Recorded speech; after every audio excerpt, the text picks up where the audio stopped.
नमस्कार दोस्तों, आज की नई कहानी लेकर एक बार फिर से मैं आपके सामने उपस्थित हूँ। आज की कहानी है मोरध्वज के बारे में। मोरध्वज नाम के एक बहुत ज्ञानी और प्रतापी राजा हुआ करते थे। उनके ज्ञान, उनके दान और उनके धर्म की ख्याति दूर दूर तक फैली हुई थी।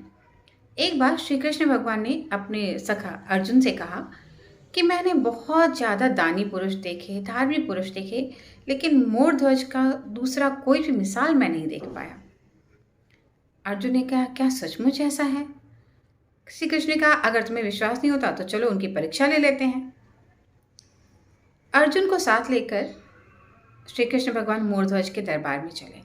रास्ते में उन्होंने यमराज जी को भी बुला लिया और यमराज जी से कहा कि तुम एक शेर का रूप धारण कर लो। यमराज जी तुरंत ही शेर के रूप में परिवर्तित हो गए। उसके बाद श्री कृष्ण और अर्जुन ने ब्राह्मण का वेश धारण किया और अपने शेर को लेकर मोरध्वज के दरबार तक पहुंच गए। अतिथि को आया हुआ देखकर मोरध्वज राजा अपने सिंहासन से उठे और हाथ जोड़कर अपने अतिथियों का स्वागत किया। उन्होंने अपने अतिथियों से पूछा, कहिए मैं क्या सेवा कर सकता हूँ? ब्राह्मण रूप वेशधारी श्री कृष्ण ने उनसे कहा कि सबसे पहले आप हमारे शेर को भोजन कराइए, इसे मांस का भोजन चाहिए, लेकिन इसे किसी इंसान के मांस का भोजन चाहिए। मोरध्वज ने बिना एक पल गवाए कहा कि गुरुवर, आप चिंता न करें, मैं इसे अपने शरीर का मांस खिलाऊंगा। लेकिन उसी वक्त ब्राह्मण रूप वेशधारी अर्जुन ने कहा कि नहीं, आपकी उम्र बहुत ज़्यादा हो गई है, इसलिए आपका मांस सख्त है। इसे किसी 5 या 6 वर्ष के बालक का मांस खिलाइए। हम जानते हैं आपका एक बालक है जिसका नाम ताम्रध्वज है, उसकी उम्र 5 साल है, आप हमारे शेर को उसका मांस खिलाइए। ये बात सुनकर मोरध्वज को बहुत आश्चर्य हुआ, लेकिन उन्होंने कहा, ठीक है, मुझे सिर्फ कुछ क्षण का अवकाश दीजिए। उसके बाद राजा मोरध्वज अपने अंतःपुर में गए और उन्होंने अपनी रानी को कहा कि हमारे 2 ब्राह्मण अतिथि आए हुए हैं, उनके साथ एक शेर भी है। उनके शेर को सिर्फ 5 से 6 वर्ष के बालक का मांस ही भोजन के रूप में चाहिए, और वो ऐसा चाहते हैं कि हम अपने बच्चे का मांस उन्हें खाने के लिए परोसें। तो क्या इस बात पर तुम्हें कोई आपत्ति है? रानी ने कहा, अतिथि की सेवा आपका धर्म है और आपके धर्म में मैं कभी भी आड़े नहीं आऊंगी। आपके धर्म की पूर्ति के लिए मैं ऐसे अपने हजारों बालक कुर्बान कर सकती हूँ।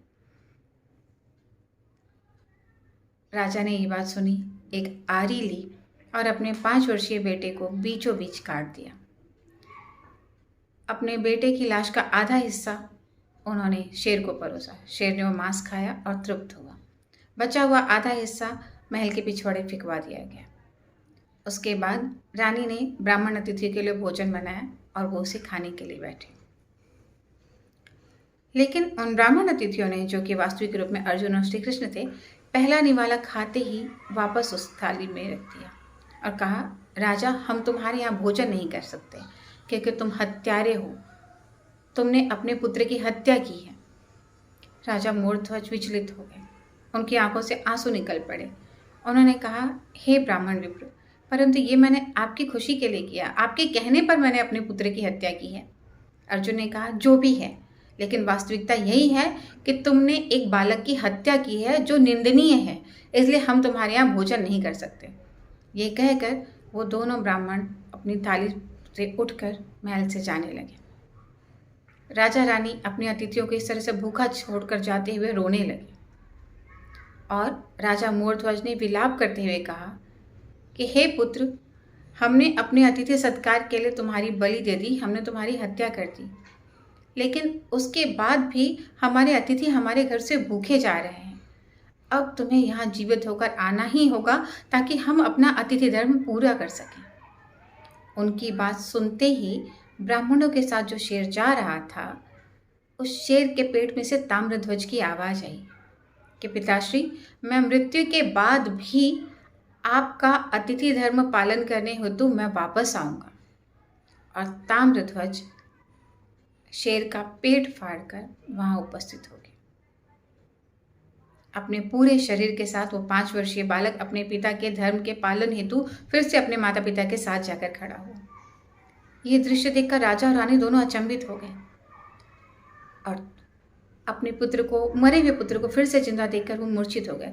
थोड़ी देर के बाद जब उनकी मूर्छा हटी तो उन्होंने देखा वहाँ दोनों ब्राह्मण नहीं थे, वहाँ शेर नहीं था, सिर्फ उनका बेटा था। मूर्छा से होश में आते ही उन्होंने जब अपने अतिथियों की खोज की तो वहाँ ब्राह्मणों की जगह श्री कृष्ण और अर्जुन को पाया। श्री कृष्ण ने उन्हें अपने चतुर्भुज रूप के दर्शन दिए और कहा, मूर्ध्वज, हम तुम्हारे धर्म के पालन से बहुत ज़्यादा प्रसन्न हैं। आशीर्वाद मांगो, वरदान मांगो, तुम्हें क्या चाहिए। अपने आराध्य को इस तरह सामने देखकर और प्रसन्न चित्त देखकर मूर्ध्वज की खुशी का ठिकाना ही नहीं रहा। अपने पुत्र और पत्नी सहित उन्होंने श्री कृष्ण को नमस्कार किया और उनसे वरदान में सिर्फ इतना मांगा कि जितनी कठिन परीक्षा आपने हमारी ली है, किसी और भक्त की इतनी कठिन परीक्षा न लें। नमन है मूर्ध्वज को, उनकी पत्नी को और उनके पुत्र ताम्रध्वज को। दोस्तों, अगर आपको ये कहानी पसंद आई हो तो मेरे चैनल को ज़रूर सब्सक्राइब करें। अगर आप इस तरह की और कहानियाँ सुनना चाहते हैं तो कहानियों का नाम कमेंट बॉक्स में मुझे ज़रूर बताएं। Thank you very much.